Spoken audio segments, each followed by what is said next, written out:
Number 1. In the air, there's a man out there, he's coming around, he's going to get close to it. Oh, what a ripper!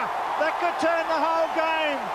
Adam Dale, he's got 3 wickets with the ball. That's one of the best catches you will ever see.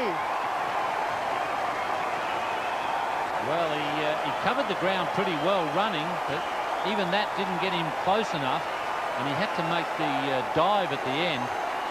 And he's getting a standing ovation from this crowd for a catch. And he deserves it because that was a brilliant effort, and that's now given Queensland an outside chance. Having got Phil Emery out, Emery, I think, wanted to go a little straighter. I think he was hoping to go straight back over the bowler's head. But look at the dive here. Oh, he's at full stretch. And the judgment there, he threw himself, he's flat out, and then he balanced and he took it, and he knows he's taking the catch that keeps the balls in this match. The first time that Emery's gone in the air, and Dale doesn't let his bowler down. And Number 2.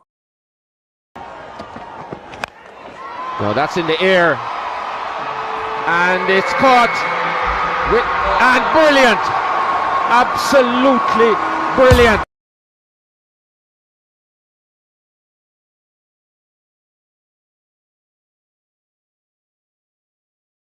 Number 3. Oh! Something unbelievable, quite incredible. 228 for 9. Number 4. Oh, that's a catch and a half. Oh, that is an absolute ripper. Put him in a circus. Number 5. Full, didn't land it, catch. Oh, that is as good as you will see anywhere in the world. That is a stunner.